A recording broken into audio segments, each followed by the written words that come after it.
Hey man, it's Phil X, and you're watching Guitar Tales with Dave Cohen. And Guitar Tales, Guitar Tales. Like, what else do you need, right? Guitar.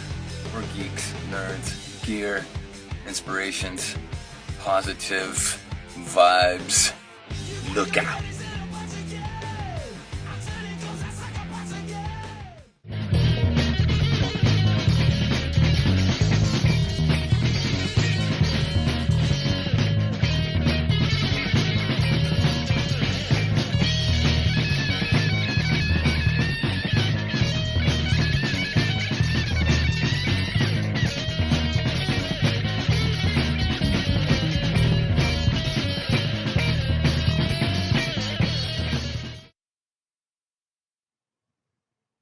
We have such a great show tonight. I am off the charts excited about this one because I saw these guys and they are outstanding. But before we do, let's talk about our sponsors. The most fantastic rock and roll bakery, maybe the only rock and roll bakery in all of Asbury Park. Confections of a Rock Star, opened by a rock and roll drummer who is fantastic. Great treats, and my favorite part are not the mini cupcakes, but not the macaroons, but the pupcakes, because you feed them to your little pooch. Mine's barking right now in the backyard. He's barking at boats. And when you're in town, you have to get Little Andy's Burgers. They are out of control good. Scott and I were just talking about how unbelievable they are. Also in Asbury Park.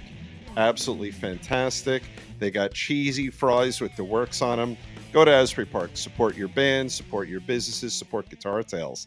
And now, tonight's show, there's a little story, not a long story, but there's a little story behind it.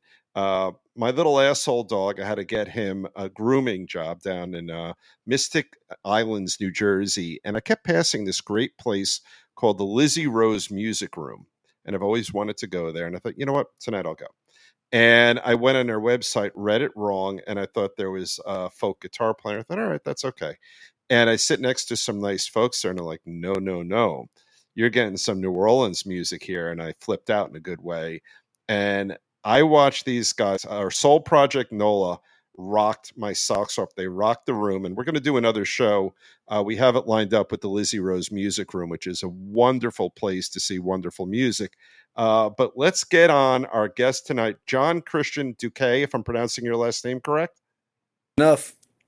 Was I close or did I get it right? It was close. I mean, it's Duque, but I don't expect anybody to get the right thing. Don't worry, you did good. I heard a little bit. The Duke. Duque. I like the Duke. Um, Yeah, that is very cool. So you guys and Scott, wait before we get Scott in. Now this show, all the work is done by our co-host extraordinaire, Scott Guitarmist Engel. He is the co-host. He's the publicist. He's the editor. He blows my socks off as a guitar player because I'm not very good, but Scott's off the charts good. So Scott, why do you come in here? Two giggers. I'm just a faker. Hello, Nice. kids. I'm going to put Yo. John in the big square there. There we Nice. go. Circle gets a square. Yeah. Good evening. You're coming to us from the New Orleans, right? Yeah, uptown New Orleans, man, Claiborne Street, all the way up by the end of the city. And just so look, John is my legal name.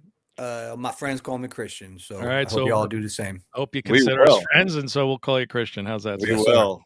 So I got to say, I went in there from the very second you guys started. That room was rocking. And, you know, you did, we'll talk about it, your cover of Blackbird. Holy shit. Oh yeah. That's one of my favorites, man. Always. Oh my God. And it catches you out of left field because you do a very, an honest, faithful version in the beginning. And then you put some New Orleans swing at the end. And Well, that's the whole point of Yeah. that. I got a funny story about that song. You let's wanna hear it. Yeah. So we had a residency for 15 years. We played every Thursday at Cafe and the Grill on Frenchman Street. Oh, I And we love were there Frenchman when Street. Frenchman Street started. That's a whole nother story. It was at a great time, a wonderful time. And we were playing on this particular day. It was like a Tuesday for some reason, and we were about to close out. It was like midnight. Nobody was coming in. We're like, it's going to be one of those nights. Yeah. And all of a sudden, about 30 people walked in, Hmm. and they weren't from New Orleans. You could tell by their clothes and by the way they were, like their manner, like it was all a motley crew, man, white, black, just everybody, just like we're like, who are these cats? So we're playing, we're doing our thing, and this guy comes up to the my sax player and says, I love your setup. Turns out that was the sax player from Paul McCartney on I forget the name of the tour. We're talking 2017, maybe Okay. 16, around there. But it was his first tour in a long time, and they were opening in New Orleans that Thursday, and it was the road crew and the horn section and a bunch of the cats for the Paul McCartney tour. Oh wow. So the sax players connected, and we had a show the next night, which was a Wednesday at the Maple Leaf Uptown, around the corner from where I'm at. Okay. And we invited them to that show. Never expected them to show up. Well, we were playing our show, and it comes time. Someone said, "Play Blackbird." I'm like, "Yeah." So we start playing Blackbird, and that's when they all walked in. The same 30 people all came Oh in, wow. and I Nice. saw Kenji, the sax player, with his phone. He's like, and then I'm singing the Wow. song. I'm like, oh my God. And then we did the whole thing. It was not too bad. And then they gave us, we got done. We're talking to them. They gave us backstage passes to come to the opening night the next night Very cool. at the Smoothie King Center. So we end up going, long story short, and we got these great seats, and the concert is great. Everything's amazing. We got to meet everybody. And I didn't meet Paul. Paul didn't come to the room with everybody else. Understandable. But then he gets up on stage and he says he gets up on stage and he goes, well, a lot of people do this song, but none of them do it right. So I'm going to do it for you the correct way. And he does Blackbird. And I'm like, they Wow. showed him the video. I know they showed him the video. They And definitely did. and I'm like, you got to be kidding me. And I'm like, that's okay. That's okay. I don't mind at all. But I thought that was cool, man. Very cool. That I mean, the fact that that Paul McCartney saw your video, that's Well, yeah. I mean, and even if you totally trashed it, I'm cool. That's oh all yeah, right. it's Paul It's cool. McCartney. Closer I ever got to the cat. Yeah. Yeah. He's like, dude, that's terrible. What are you guys thinking? So the funny thing, I know what I saw, right, which was great. I set up an Apple Music station for you guys, so I'm very familiar with Oh, whatever cool. you have that's on Apple. I've been listening to it and I love it. But Cool. I don't know, besides a little bit of Wikipedia. So it's Soul Project NOLA. How did you guys start? Like, let's go back to the beginning of it. I mean, that's I'll try and make it quick, but We I got moved. time. I don't know if you guys. Thank you. That's cool. I Yeah. don't know if you guys are aware. I grew up in New Jersey. No. I grew up in Pine Beach, New Jersey, right below Tom's River. The mean streets of Pine Beach, I like to call them, because it Yeah. was rough growing up there. And I spent a lot of years banging around Asbury Park. I used to work at the Saint. I was the door guy at the Saint from Oh boy. 96 to my last day at the Saint was New Year's Eve, 1999. And that's when I packed my bags and we left New Year's Day. Well, we left New Year's Eve and drove to New Orleans, 2000, the New Year's Day. Hmm. So when I got here, everything that I thought I knew about music was quickly banished by the time I got here. And when I started hearing everybody, I got a job at Tipitina's. You all know Tips? Mhm. Oh yeah. Oh yeah, see, I know you know. I saw Aaron Neville there, Uh-huh. and it had nothing to do with the chemicals in my body or the alcohol I drank. I started crying when I Dude, heard his voice. dude, I mean, like tears. dude, you don't even got to tell me, bro. I'm right with you. Because, Oh my well, God. I was just looking for work. And Yeah. I mean, when I was in New Jersey, my bands were always Beatles meets Primus meets Tool was my jam, which was, Yeah. Okay. it was crazy, right? But when I got down there, and I remember I was working a stupid waiter job, the only waiter job I've ever worked in my life. I was terrible at it. But the other waiters, the older black cats, they were having an argument about who was the best musicians in New Orleans, and the names just started dropping. They're like, "Oh, the Neville brothers, Aaron, Art." you know, Ivan is coming up, and you know, what about Gerald Tillman and Walter Washington, and you know, well, you can't forget Dr. John. Oh yeah, Dr. And they're just talking these names, and I got to tell you, growing up in Jersey, man, I in the 80s and 90s, never heard these names, never Right. heard the music, Yeah, you wouldn't have been never. exposed to that I guy. mean, I was aware of the Neville brothers. I was aware of Aaron Neville because he sang with Linda Ronstadt on Yep. a Yep. wedding Yep. song, right?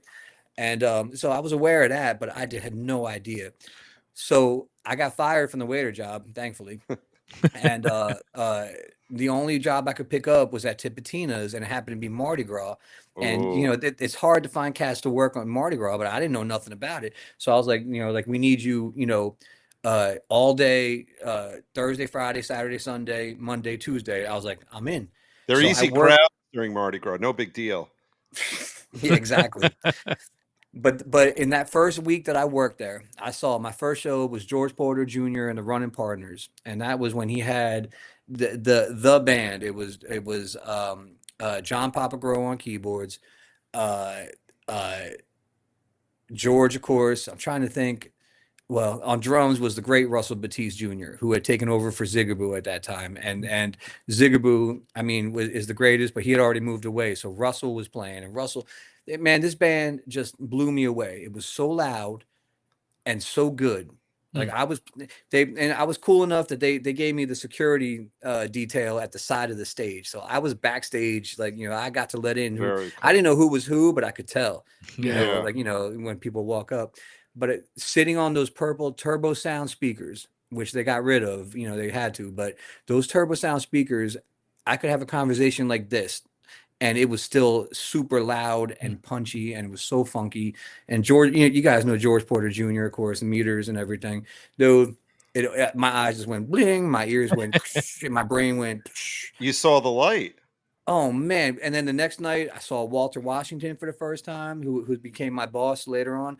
And then I saw the Meters play with Russell Batiste, you know, because Zigaboo wasn't there. But I saw the original Meters. I saw Dr. John came and played, and then I saw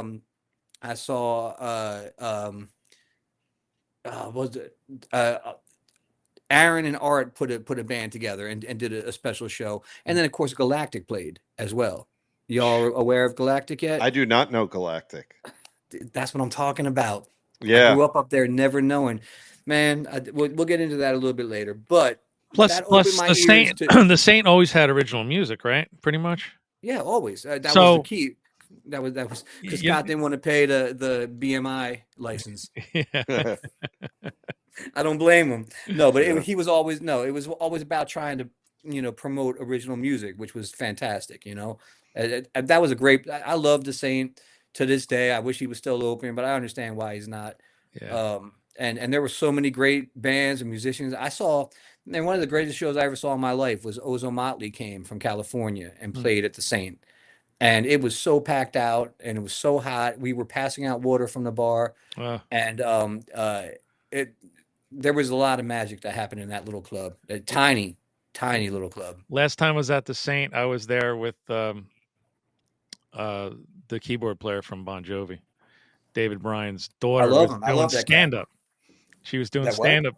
His daughter was doing stand up, so we all went to support her. Was she funny? Yeah, she was great, and then Okay. she still is. And my wife went to the bathroom at the Saint, and she came back. And she was completely traumatized. It looked like the bathroom at CBGB's, only worse. only only She worse. Like, I'm not going to the bathroom anymore. I'm not even drinking anymore. We gotta get the hell out of here.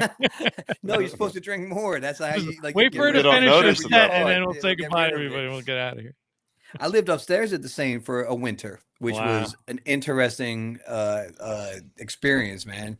Me and Steve, the sound guy, we had an apartment upstairs, and Scott took money from us for that. That son of a.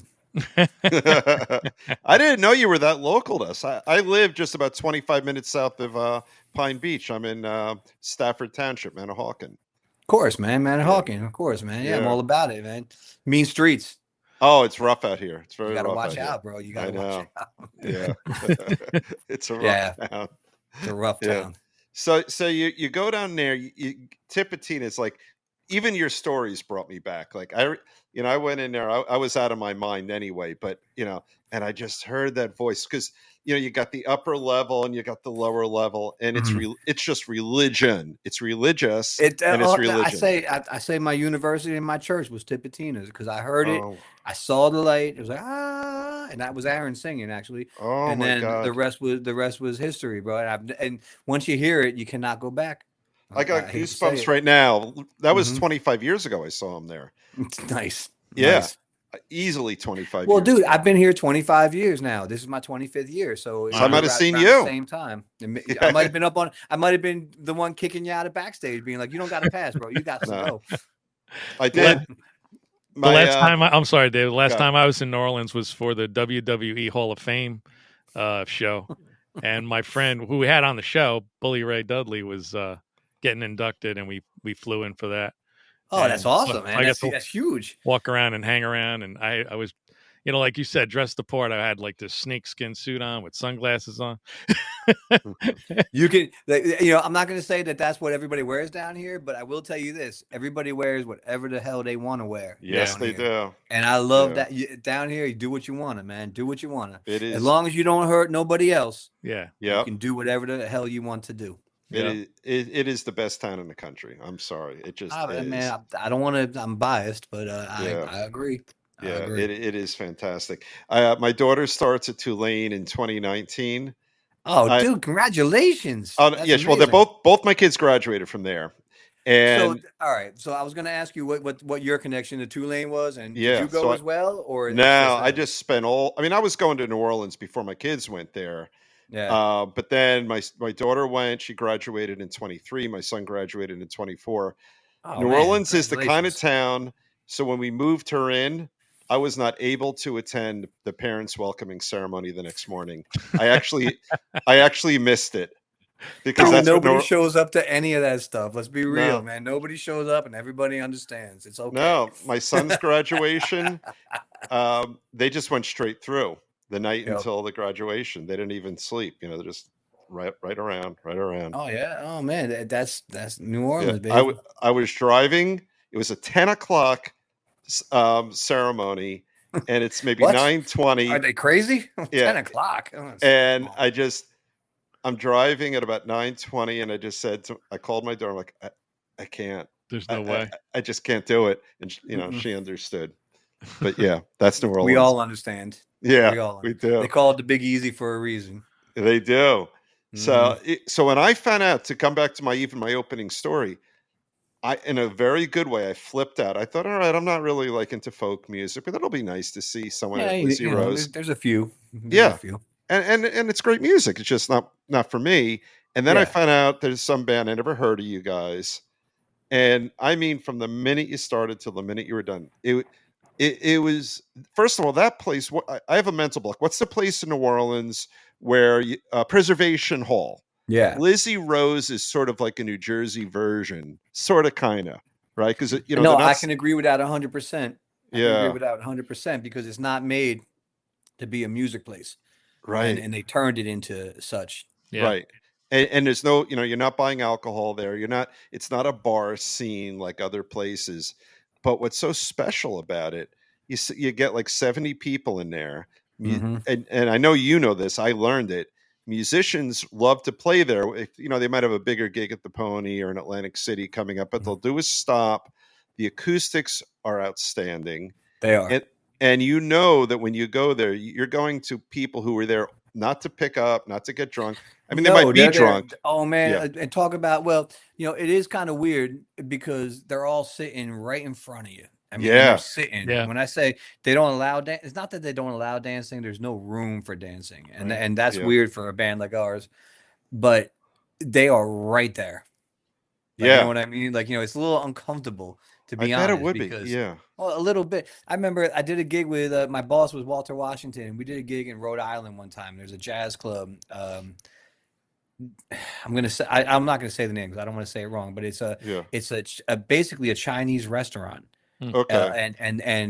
And there's tables. When I say the tables are lined up to the stage, And we're playing all these huge stages with Walter all over the place. And then we Yeah. get to this place and they're eating Chinese food literally at my feet. And we're playing Wow. and we're loud, like that band, we didn't know how to be quiet. So You guys are we're full, raucous. Yeah. man. Well, I learned it all from Walter 100%. And playing that reminds me of playing at that place because when you play at the Lizzie Rose, they are right there. Yep. And like, you don't need a microphone to be heard is No. basically what it comes down to, right? No. Yeah. Now, what were your bigger gigs when you were in town for Lizzie Rose? I know you were off to the Netherlands or something like that. Norway. We've been Norway. That's a whole nother story. But no. I mean, I come back to Jersey obviously because when Katrina hit, we were on tour that summer, and I had brought a band up to New Jersey from New Orleans, and we had done a couple of weeks, and half the band had gone home, and I stayed there to hang out with family with a couple other band members, and the storm hit, and we got stuck, and it was the people of New Jersey that made us survive. We brought up the rest of the band. Like, we raised money to bring money back. I mean, to buy train tickets for some cats, plane tickets for some cats, because they were stuck in New Orleans. And you remember it was 9 months and you weren't allowed back in the city. Right. And we brought them all up, and we gained such a appreciation. I mean, I know Jersey, but all the cats that were with me, they didn't know. We found somebody who rented us a house. We found people who gave us I mean, we were playing Tuesday, Wednesday, Thursday, Friday in Jersey, which that's not an easy thing. Original music, it's not a easy thing to do and get paid. And they took care of us, and so there's always been a very a great connection with New Jersey with the Soul Project. So when we come up every summer and we do everything we can. We have our places, man. Like, I love to play with Pete. It used to be the Langosta, and now Langosta it's Lounge. Yeah, they changed the name of it. Well, you all know Pete Mantis from back in the day. Pete's my man. I love Pete, and he's done so much for music on the Jersey Shore. Because you remember, if I was in Asbury in the '90s, it was Beirut back then. Oh yeah. It was nothing. There was no told the story structure. many times on the show. I used to leave the venue with a key between each finger. Dude, and a pocket full of money. That was regular operating procedure, bro. I mean, like, you couldn't walk around that joint. And I love what's happened, but Pete was always a guy, but we don't get to play with him as much because his budget is limited, and all of a sudden I have cats that are demanding money. But when we come up, we try to play Jamian's in Red Bank every time. That's a great club, great owner. We did the Asbury, the Springfield music series every Monday that they have in Asbury in the summer. Yeah. What a great venue. And the people come out for the music. It's beautiful. It's still growing out there. It's just crazy. They're getting a lot of flooding though now, which is pretty bad. I don't know. They're blaming it on the building and all that. But man, I'm sorry to tell you all this, but the flooding we've had here in New Orleans for the last 20 years, apparently the new jet stream has raised it up, and y'all are getting that. You in Vermont are getting all of what we used to get, and we're not getting it no more like that. It's crazy. That is crazy. Yeah. But there's no global warming. Don't worry. It took me 3 hours to get home the other night when we had a big rainstorm. There was the turnpike was a river, and I was just stuck there. It's usually a 1 hour trip, but so the weather has really been crazy lately. That's what I'm talking about. It's different. The weather is different everywhere. Actually, I was talking to my people in Norway today. They're in the middle of a heat wave they've never experienced. Never. Well, the world's going to hell in a handbasket on every level. Like the world's turning, something moving. But guess different. What? It's different. So we all better be ready. Different. Just being at the Martell's today this afternoon in Point Pleasant was hotter than hell. Martell's. And I hate playing outside. It was 106 degrees when we were up there. 106. Wow. It was cooler in New Orleans than it was on the Jersey Shore. That is crazy. There's a problem with that. Something's not right. Whatever. Hottest gig you ever played outside? Can you think of any? No, I've played hotter. Like, I mean, it's hot down here all the time, bro. Yeah. I mean, it is so hot. We were talking about the hottest gig I ever played and the coldest gig I ever played. 109 in Freehold in a bandbox made out of metal. And then I played MetLife Stadium. It was 34 degrees. Yeah, how your fingers feel, I was using fingerless gloves, man. dude. That helps. That Yeah, really yeah. helps. That really helps. Because like I don't know, you're right. That's Once we got jumping around, it was all right. But boy, was it cold in there. oh man. I played a few gigs where my hands were blocks of ice and my playing showed it. I bet. Yeah. And what are you gonna do? And the tight throat too from having cold air going down there. Yep. What are you gonna do? We were talking about. I mentioned to you in an email that do you have any process about your keeping your throat safe and warming up and all that stuff? Yeah, yeah. I get to the club and I have my first drink, and then I have 3 songs of warm up. In my set, I make sure my warm up is the first 3 songs of the set. I'm terrible. I have no good way to. I'm terrible too. I don't really. I bought some kind of contraption I saw on the internet. Or girls blowing into a bubble. I'm like, I'm not doing that. Oh no, dude. My girl in Norway's the singer, and she told me she was blowing into a straw into a tub to get ready for her gig, and I was like, okay. I mean, if that's what you want to do. I used to warm my voice up yelling at the band. Dude, I got 3 kids. I'm warmed up. Yeah, that's all you need. I've already yelled. No, I told you I had a couple of stories. Back in I don't know, 96 or so, my first out of state tour. My band and I, we went to Cleveland, and we did. Cleveland has a Cleveland Rocks festival. It was a nice festival back in the day, but we went and we had 4 or 5 gigs in a week. And that's a lot, yeah. Well, back in the day, well, now it's nothing, but back in the day, I mean, we were 1 gig a month if we were lucky. We would do all the promotion for it and we build it up. No, this was 5 gigs in a row at this showcase they had in Cleveland, great city. And I used at that point I was smoking almost 2 packs of cigarettes a day. Yeah, and I went and did that tour. I sang every night, and it was, like I told you, it was a different kind of band, but I sang and I lost my voice on the way home. Wow. And I thought my voice was gone. And man, the only thing I consider myself less of, because I play guitar, but I don't think I'm a guitar player, and even less am I a singer. But the thought of losing my voice and never getting it back that I could actually sing, because it hurt. It hurt to even just talk. Right. I quit cigarettes as soon as I got back, cut them out like that. I tried quitting a couple times before, never stuck. That time it stuck because the stakes were you'll never sing again. Yeah, well, it's your livelihood you're protecting. Sure, absolutely. Yeah, I got to take issue with you. You're a damn good guitar player. Yeah. And I noticed you don't do it. You play clean. Yeah. I didn't hear you hiding behind any fuzz, compression. Like you would play with your tone, maybe. I mean, I use it, but it doesn't. I use it when it doesn't color the clean sound, man. Everything you were doing. So you're doing stuff that requires picking and some accuracy, and I didn't hear you hiding behind anything. I appreciate that. Do you even have a pedal board? I do have a pedal board. But I don't need it. But it makes it easier to play. It does. That's an interesting conversation because, even though I'm a purist, I do use pedals. I found this one great pedal. It's the green one. Oh, I love the Wampler stuff. Man, he's so good. But when I kick it on, my tone and my nothing changes. Nothing changes. It's just that little bit of sustain that you want to hear when you play. I've never been a pedal guy. I've never been a pickup guy or an amp guy. But through the years, I've been introduced to one thing at a time where it's just, you can't argue. That sounds good. It's fascinating. I'm always fascinated. The Bell by Wampler. The Bell. Okay, the Bell. That's the one. Yeah.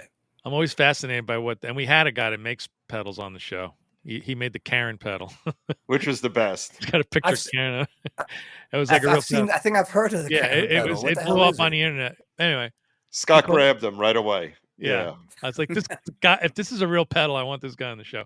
Anyway, there's like a lot of magic in that little box. It's crazy if you ever open one up and like, what is all this shit? I no idea what's going on. Yet you plug it into an amp, and if you get the right pedal, it's magical. And if you get the wrong pedal, it can be quite unmagical, right? Agreed. Except for the pedals that you're trying to change your sound, and the pedals I like to use, you, like nobody will know that you're using them. Right. Yeah. That's the pedals I like. I remember I used to have a Boss EQ pedal. Mm-hmm. I love that thing. Yeah, I yeah. love that thing. It had what, 9, 10 notch Yeah. filters. Yeah. And I would set that, like I knew what I wanted. I used to play a Strat through a Marshall, 8, old JCM 800. And I would do this little thing, and I would kick that thing on or kick it off at whatever time I needed it because the style I was playing. Right. And my friends in the crowd, they were always like, "Dude, you hit that pedal, and we don't hear anything change. Nothing changes." And I'm like, "Well, for you, nothing changes, but the Yeah. way I'm playing changes." So, but there was a Halloween party, and I swear to God, one of my friends showed up dressed as an EQ pedal. He had a bunch of aluminum foil sticking out. They Yeah. were all bent because I lost all the things. My equipment takes a beating. Right. They're all bent, and he walked around all night saying, "Kick me, I won't do anything." Oh, I 'Cause that's love how they that. thought about that shit. That's really good. But I heard it. I know what it takes when you hit something and it makes it easier to play what you want to play. Yeah. That's what I use pedals for. Right. I mean, if you had said to me you don't use pedals, I'd believe you. And I listen. Everything you do, you might have different tones, but all your sounds are 90% clean. That I heard anyway. Oh, I mean, what's wrong with a clean? Dude, a guitar was made to be. Les Paul. If you go back and ever just listen to any Les Paul stuff, that dude was playing and he was plugging into an amp and just making it work, man. And that's it. Yeah. Yeah. And I've been in a situation where I'm using someone else's pedal board, which is tough because that guy knows what it does. I was opening for Super Trans Am at the Stone Pony, and I used James McGill's setup. James has been on the show before, and he was going, "You got to hit this pedal, and then if you want a little extra, you got to hit that one, and then sometimes it gives you trouble, so you got to kick it." I'm like, "Are you fucking kidding me, dude? I don't have time for this lesson." I'm not smart enough for that stuff. Yeah. My secret weapon is I'm dumb as a rock, and I just know when it sounds good, and that's what I go with. That's it. Well, I have a pedal I got from Scott that's this big, and when he comes to my house, he has to set it up for me because I can't do it. You got I gave you a Roland ME80, right? With has all the ME80. I mean that's a good fucking. That's got everything. I'm not in smart it. enough. It's got everything in it, but you start digging in, you're like, I don't know. I just we got this. One of our guests gave us this thing. That's the new Silvertone, right? Yeah. They said it. Scott and I this free. We had them on the show. What do you think? Thing sounds fun. That's a very subtle pedal. Yeah, it You just kick it sounds on, better. You kick it on, and you go, "That's not really doing anything." I don't want to show my age, but I'm about to. You all remember the Sears catalog? Mm-hmm. Oh hell yeah, we're older than you. I bet they sold that in Sears, bro. I remember seeing that when I was a kid. I remember seeing that, man. That's crazy. It is crazy. And now it's sought after. Go figure. Yeah, I know. Well, even their old guitars, all those old Sears guitars.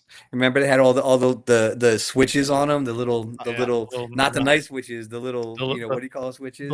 Toggles. Little black slidey switch thing. Yeah, exactly. My first guitar I got from Galen at Bernadine's Music in Mattawan. I got for $25 a 12-string Tisco 4 pickup with those black slidey things and a floating bridge. 4 pickups, bro. 4 is better than 3. Yeah, that's right. It's really magical when you get a guitar and you learn how to exploit its tonal qualities. You know what I'm saying? Like, it's true. How many guys buy a Strat? Everything goes to 10. They don't touch they don't ever touch the volume. They don't ever touch the tone. Tone knob. Yeah. Tone knob. Believe it or not, if you play with those things, kids. Dude, the volume at 20% and the tone knobs are the key to all my tone. Yeah, 100%, whether I have pedals or not. Yeah. And I didn't learn that till I was after I moved here, years of playing, and now I'm finally getting it. So it's okay, everybody. If you don't get it yet, you'll get it sometime. But man, growing up on 80s metal, there was no such thing as a tone knob. Dude, that's all. Dude, that's all Some we guitars had. didn't even have a tone knob on it. That's they had a volume and one pickup. And that's it. I had a Kramer with a bloop, one volume. That's all. We had the great Henry Vaccaro on our show. Henry. Yeah, who owned Kramer. Yeah. or one of the owners. Yeah, One of the owners. I Yeah. remember Asbury Yeah. in that building that they made the school or whatever. It was that Yeah. one building. I know that building. right Yeah. there in Neptune. Yeah. Yeah. Then Yep. he started. I used to own one of the aluminum neck Kramers back in the day. Mm. That was a cool guitar. Heavy. Very heavy. Dave has a boat, so that would make a perfect anchor. That's right. Oh, I thought you meant heavy. The other one. All right, I get it. No, wasn't that No. kind of heavy. Yeah, Actually, they did sound great, and the sustain was incredible. But boy, were they heavy. Yeah, it was, the neck was 3 times the weight of the rest of the guitar. It was crazy. But Yeah. I was a kid when I was like 15, 16 years old. Yeah. When I was in a band with Scott, I had that Kramer Yeah. back Interesting. in the day. Yeah. Nice. I just Yeah, I remember resurrected Kramer, a couple man. of Like, my Kramers. Well, Yeah. I mean, I only had that one, but I liked it. It was great. I got Yeah. one behind me right now. The 80s were a weird time. Let's just be honest. It was very They were. weird. It was They were very weird. Not a Yep. lot of tone. Not a lot of tone. No. just full definitely Funny. not. It's funny because I heard an interview with Jakey Lee, who was one of my favorites back in the day. I loved. Yeah, Remember just- Badlands? He had a just- whole Just whole playing in side thing. Birmingham with Ozzy. That was great. It was Man, good to see I him saw out him there play. again. I watched it. It was okay. I dug it. Yeah. Yeah. But I remember, Jakey Lee was like, he said this, that, the other thing, and then he said, and then Warren DeMartini, and I'm like, Warren DeMartini from Rat. All right. What a great guitar player. Yep. Nice. Except for his goddamn tone. It was Right. awful. Awful, You didn't man. like his tone? Oh no, man! There was this. Honestly, it's nothing. funny you should say it. I never fell in love with the Charvel shit, even during the whole Kramer stuff and all that. Yeah. And even back in those days, Fender was trying to get in with the heavy metal Strat and all that, and trying to get in on that tone. Ugh. I never liked the tone of the Charvels. I didn't like the way the neck felt.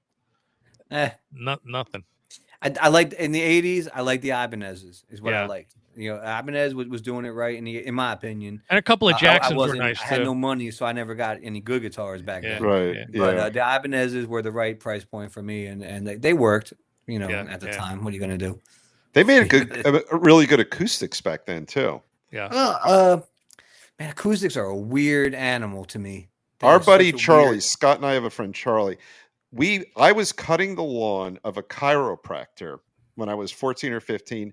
We found out he had a whole luthier studio behind his dental office, and he made classical guitars. And Dr. Restivo, there's a 0% chance he's still alive right now. That really sounds dangerous, actually. Yeah, but he was cool. like 80 years old back then. But he sold our buddy Charlie an Ibanez acoustic back in 78, 79. That was old. That was and- before they got sued by Fender. They were making the best Oh my God. instruments. Yeah. Charlie still has that, and I play it every time I see him. Oh, That dude. guitar is aged. It plays like an electric, but Mhm. it's a normal. It's a full size, but just the action's perfect. The wood has aged beautifully. It plays itself, and it's such a nice guitar. Like that's and- a hit or miss yeah. thing, though. When you get a cheap Yeah. acoustic, you don't know what the hell you're going to get. You don't. If you want a acoustic, you got to shell out some bucks. I And still, you got to keep, take care of it, keep it hydrated, and all that kind of stuff. like I said, too much work for me, man. Like I don't have the brain power to do that kind of stuff. Yeah, Which is why I don't have many acoustic guitars. I don't either. Unfortunately. I got like 3, I think. Yeah. Yeah. Now, what is your guitar of choice in the world of electric? Man, that's a good question. That's what they pay us $0 for. I have many. Hold on. All right, let me show you. Hold on. Here we go. Show and tell. So, this was my first guitar. This is the Mexican Stratocaster. I bought Okay. this in 1994, 95, maybe. It's in right nice around there. shape. Yeah. Man, I love it. It's beautiful. It's got the nice color. Everything's happening with it. It's good. Can never play it live. No. I cannot understand how to make this guitar cut through properly with a band. Alone, it sounds great, but I can never do that, right? So I went from this. My ex-wife bought this for me, so it's a mixed bag. Look. But this thing is this thing I did amazing years and recordings. This guitar, this neck. And it doesn't feed back like crazy. I know the F-fold guitar is. Oh, really not at all. trouble. Well, it's a half semi-hollow. Oh, But okay. no, I never had no problem with feedback at all. The problem with this was it's too bassy, it's too boomy. Right. Okay. You know, so I ended up, you know who taught me how to play this guitar correctly. He set it up for me too. Was Matt O'Ree. You all know Matt, right? Matt's been on the He's show. done our show. Yeah. Oh, Yeah. cool, man. Well, Yeah. I love Matt, Yeah. and Matt came. You know, he's so polite and so nice. Never says nothing about you sound good or you don't sound good. But he got up on my guitar one time and he played and he listened to how I had it set and he immediately went to the bridge pickup here Yeah. and just wailed. And I'm like, I never used a bridge pickup. Oh, wow. I'm like, so all of a sudden I realized that my sound is too boomy because of this guitar. And so only using the bridge is where the only time I play this anymore. I barely use this. Hmm. And I did put some of the pearly gates here because I played an Epiphone with pearly gates, Right. the humbuckers. Yeah. Yeah. Big difference, man. Like, what a great pickup that is. That's Billy Gibbons. But so I did this for a while, right? But then I had to move on. I love this. I do. Yeah. I love talking gear, man. P90s. Here we go. David's. Yeah. Oh, dude. Well, unfortunately, these are the P100s. Okay. And the P100s compared to the P90s I've played, these do not hold up. And I'm a little upset about it. And I don't have the money yet to redo them. But I'm definitely going to change this out. This is Walter Washington gave me this guitar. This is the 175 Gibson. Just an awesome guitar. That's a beautiful guitar, dude. When I'm playing up here, I've never had so much attack and sustain in this area on a guitar in my life. Like I could live up here. Is how good it sounds. Even with these pickups, I'm not trying to trash them, but I can tell they don't do what I need them to do for everything else. But this guitar, Walter was given this actually by Gibson after Katrina. The Edge from U2 came and presented it to him. It was a whole thing. It was man, cool. that guitar's got some history. This thing is. I love this guitar, and I did a tour with it where I tried to make it work. It didn't do everything I needed because the guitar apparently that I had no idea I needed was this one. My new case. Hold on. See, I grabbed this to show off my P90s. Oh, you P90. I don't have a guitar with P90s, believe it or not. I have two. And look at that. Those are the famous Bo pots that he ate. What is that guitar? So this is a bootlegger. We had Chuck Wilson on who, I'm so bad at this. I think I'm dyslexic. This is a bootlegger. I bought this on Facebook Marketplace. And then it's a great guitar. And Scott and I became friends with the owner, who's Chuck Wilson. He's done a couple of shows with us. Okay. And I love the pick guard. Look at that thing. Oh, this is a great guitar. Kind of weird, yeah. So cool. And while we were taping, who was our guest that? It was Dave Gellis was on from Blood, Sweat, and Tears. My dog, this was sitting on the floor. My dog who's barking right now, he ate the pots. He took them off the guitar. I was going to say, what's all them knobs doing? Yeah, he's barking at me now. And it became part of the show because I hear he was behaving for some reason, and I pick up the guitar, and the pots are gone, and I'm assuming he shot them out because I never found them. Dave extracted it from the Poe and tried to put it back on the guitar. I just stuck my finger up there. I mean, look, my now ex-wife, our dog ate her engagement ring, and we got that thing back. Oh, so shit happens. Hey man, pun intended. But the P90s, they're another animal. Yeah. They're another animal, 100%. But they have a quality that if you're playing the right kind of style, man, you can't beat them. You cannot beat them. We'll plug Phil X makes a P90, doesn't he, Dave? Like a PX90 he came up with, has a little more bite, a little more output. Interesting. Well, that's always the slam. They don't have enough bite. Yeah. But so I was at my friend's house. Ooh. He had this guitar buried away in a case. Somebody had left it in his house, and he had no idea what he had. He was like, "I'm going to learn to play guitar one day," and I'm like, "No, you're not." I said, let me hang on to this. It had electrical problems, but I played it on the neck right away. As soon as I played it, I was like, okay. But the difference between this guitar and all the others, I play in very dense bands. There's a lot of notes all the time. And I've been unfortunately realizing that, music today is very sparse. You know, like they leave a lot of room for your singers Yeah. to do their thing. You know, singers are the money. You know, and we come from such a jazz ethic here where it's like there's a language going on. There's so many things going on. Like to me, it's a machine. It's an engine. It's like like just a finely tuned engine that, you know, when you hit that gas, it sounds so good. Yeah. That's what music is to me. I want to hear like a million things going on at once. Not everybody's into that. I get it. But this guitar cut through the bass, the keyboards, the horns, the drums, and a B3 organ. I mean, like there's not a lot of B3s in New Jersey, and No. I'm starting to see a couple here and there, but down here everybody has a B3, and that is a sound that it is an incredible sound. But you cannot have all those sounds together at the same time Right. if you're trying to make music that people can understand. This telly, every pickup, I redid the electronics. I got the 5 switch. I Okay. ordered it from some cat in North Carolina, makes them.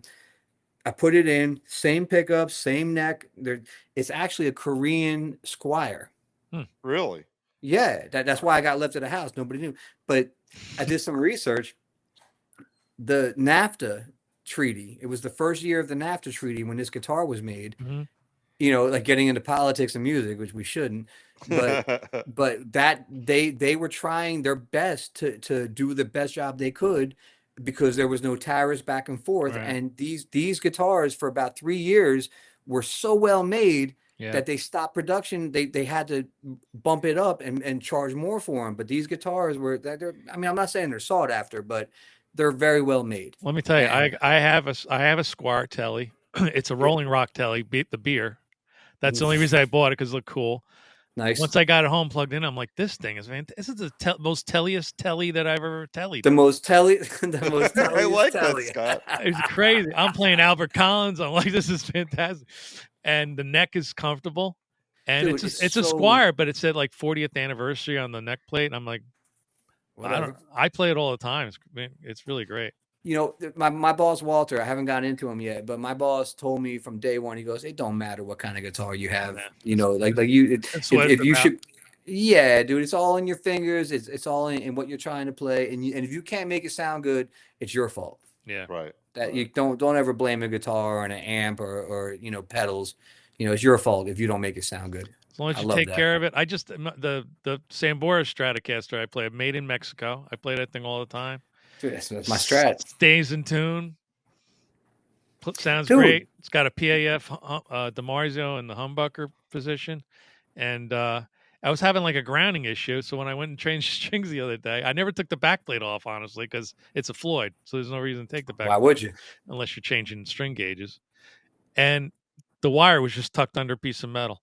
That's all? Oh, dude. So I had a little solder and voila, it was fixed. Perfect, man. It's always something stupid, man. It's always something stupid. But there's not much to a guitar, honestly, right? If the pickups are decent and the wiring is good and the pots are good, you're ready. You're done. That's it. And if the neck feels good, that's it. That's it. And the neck is where it's at, in my opinion. We did an entire show about cheap guitars. So I'm a cheap guitar connoisseur. I've never paid more than a few $100 for anything I own. Me too, because I'm a working musician as well as I'm sure you are, and everything. I don't want anything get stolen, and you know, I saw the guy I saw at a gig today was playing like a Tom Anderson Strat. What do those cost? Like $4,500, $4,500? Never in my life if I pay more than $700. That's not going to be in my collection. Nope. Unless the Gibson is gifted to me. Yeah, and that's why then you'll take it. Yeah. I'll take it. We did a show, and Scott was showing Ivy guitars, IYV. Mm-hmm. I bought a Rickenbacker Ivy for like $160. Yeah, it's fabulous. Crazy. It's not really a Rick, but the most expensive guitar I have is 79 Strat because I got it when I was a kid. That's the only reason I have it. I could never cheap buy when you got it. Yeah. And the Sambora Strats are going for like $1,200, $1,100. The made in Mexico ones, and I bought that thing for like, I don't know, $350 years ago. I got mine for $350 too. Nobody wanted it. 95. I got it. Yeah, they're like, oh, it's a Mexican. I ain't gonna get no. I'm like, I barely have I don't even have $350, but I'll pay it for that. And that was my guitar for years. And I got a Squire made in Japan when Squire was their top notch, and not Yep. shit brand of theirs. And It was NAFTA, crazy, right? that's a very remember. strat, man. It's a strat and a telly. I like that. You know what I'm saying, though, right? Yeah. As soon as you plug it Awesome. in clean and go like this, like, holy shit, that's gold. Yeah, Gold. dude. And the strings are old, and it sounded great. No, it don't matter. It matters if you know how to play on it, and then all the pedals that like we were talking pedals before. It's interesting. Like the pedals I use are not to change any sound. Yeah. It's to correct any problems that I'm having. Yeah. Right. Right, Like that's another way to look at it. Like I'm using this pedal to correct maybe this guitar's pickups aren't matched with the amp or whatever. Right. That's kind of that's a good point, man. You I don't was- have to use pedals to sound different, just to maybe correct. when I do my covers on videos and stuff, I just have this like Black Star amp that plugs directly into my phone. But it's got everything I need on it to dial up what I need it to do. Yeah. And it doesn't overcolor the sound of the guitar. I'm getting Jeff Yep. Beck tones. I'm getting Judas Priest tones. I'm getting Jeff whatever. Beck's the greatest. I just bought the Yamaha the box little amp, like 4 watts or whatever with the 4 speaker. Man, I love that thing. And the modeling, you can give or take the modeling, but again, like you said, if you tune it in, you got to tune it in and understand what you're playing with. You got to adjust your playing style. If you only have one way to play, you're never going to sound good. Dave, get started on an ME80. You only got 700 pedals in there to tweak. Well, that's what happens, you know what I like? bro. It's always a present, because I kid you not, if I play, I just randomly start hitting the pedals and doing this, and then every so often I get this amazing sound that comes out, and then I just leave it like that for a while. Because but I don't know how to do it. Later, you hit that again, and it's not. It's all different. Sound. It's all different. Oh my god! I think the last time I was there, you had it in manual mode. I'm like, this sounds like shit. What am I doing wrong? I'm like, well, I don't even know what manual mode means. Just use the presets. Don't even use the presets. I don't know how. Use the presets. You know what I think? I'm inspired by you guys. I'm going to bring this fucker upstairs, and this is what I'm going to use. This is simple. It's analog. Yeah, but don't turn everything to 10. If you hear a difference, you're doing it wrong. Yeah, it should just become easier to play. More of me. You know what it is? You. It should be. If you want exactly, dude. If it's going to change your sound, you're doing the wrong thing. Bro. You know what I need? I need a Dave box, so I could play more Dave. That you need an engineer for that, I think. Or I just need to get better. Oh, that too. I guess. Hey, whatever. Yeah. Whatever. So now, who's got time for that? Yeah, I don't. So let me come back to Soul Project, right? So what do you guys have coming up? They got a new record vinyl coming out. He sent me the picture today. We're gonna drop that in post production, as they say. Cool. It's actually it's over 2 tours we did in Norway. I've never been to Europe before, and this wonderful lady came to New Orleans and saw us, and long story short, she found the band and she loved the band, and she's a music lover. And she for years was trying to get us to come to Norway, and it never came together. The pandemic came, there's always something, right? But she finally got it together, and about I think 4 years ago, like 21, 22, right after the pandemic, we went over for the first time, and we did some shows, and it was amazing. I mean, I don't know. Have you guys been to Europe at all? Europe and not Norway. Yeah, but playing over there at all, or no? What's that? Playing, like doing shows? Oh no, I don't gig. He gigs. I don't gig. Yeah. Okay, well. Now I'm on hiatus. I don't even gig. You should go to Norway, bro. But what I'm trying to say though is that man, do they love music? Yeah. Huh? Yeah. And you're here in America, man. You gotta drag people sometimes to have a good time. You know what I mean? Right, you gotta drag them out there. And over there, it's just a little bit different because they don't get what we do as much, and it was just great. So over that first tour, and then we went back the next year. Over those 2 tours, we recorded a bunch of shows, and then we took some songs from them, and put them on this album, Live from Norway. And it's a nice album. I think it sounds great. I love it. The energy is fantastic. That's awesome. And we released it about I think a year and a half ago or something like that. But over here, music business is completely different. You don't make any Yeah. money. Nobody's selling CDs. You ain't buying, there's no money in recording music. Whatever, that's fine. Mhm. Yeah. But they surprised us. They a record company over there decided to make a vinyl of it. So it's going to be, I don't know if you remember back in the 80s, it's always so cool to be like, this, you can only get this release. It's a Norwegian release and you Right. have to, Right. it Yeah. costs like $10 more, but you're going to hear the band, in Yeah. Norway. And so we kind of have this company doing it, and we're going to come back from this next trip we're going with a bunch of record, like vinyl that That's that we're awesome. going to sell to everybody. That's So Well, really it's that's great. going to be no. kind of cool. That's very cool. And Now, when he, can you get the link from your website, or there'll be another Oh website? yeah. It's on Spotify and it's on it's on Okay. all the platforms already. But the vinyl is going to be a completely new release, I got and you. they're making it work. So and it'll be on the website as well, of course. Yeah. So the website is soulprojectnola.com, and I've got a Yep. little QR code there for the smart kids out there who Nice. want to scan that, and they'll bring you right there. And that has connections to all your social medias and Yeah. Oh, it's got your everything. Yeah. Spotify and your YouTube and God only knows whatever else we're Yeah. doing out there to make ourselves known to the world. So tiring. So tiring. yeah. Yeah. Wait, what were you saying? He does the editing, the Yeah, video, the that's- things that we You have know, to do everything. My thing is, ourselves I just these show days. up because when you got this going on, you don't need to do anything else. Dave's the lawyer. He created the LLC for the show. That's about it. Hey, we know where the money's at. I'm making mugs and T-shirts, all kinds of crap. Scott did this thing. Look at this. I Look got how our cool little that. Look at that. Mike See? logo. Yeah. Professional, Yes. man. That looks like WWE. I like it. In case we're Yeah. on the, Oh, that in case is we're on cool, the yeah. man on the street. That was the whole Yeah, idea. exactly. That's right. That's right. Guys, Now, we wrapped up almost an hour here already. We did, man. This is great. That's Now, quick. before we let you go, two things. We're going to ask you to stay on after we log off. Would you do like a quick bumper for us? And, Yeah, tell me what to say. you'll say whatever you want. That's what we want. But we'll figure it out together. And when can we see you next? When are you going to be up in the Northeast again? I hate to say it, but probably not till next summer. We Okay. have, we're always, we've been playing a lot. Not even in New Orleans. Like we've been flying out to some weird places. I got to leave for tomorrow. I got to be in California for 4 days, and there's like these all these weird little things. But we always do a summer tour in New Jersey every summer because it's All right. summer at the shore. I mean, like you got to do it. You know what you I'm got it. saying? Well, I So, think. But do you play regularly in New Orleans? So even if it's not all the time. Well, I mean, that's a loaded question. It's not always Soul Project, but I'm playing at least 2-3 times a week somewhere. Like there's so much music here, and a lot Yeah. of it is just like showing up with friends and making good music. And I play with a girl named Sarah B. Y'all should check her out. SarahB.com. It's SERABEE Okay. .com. She's fantastic.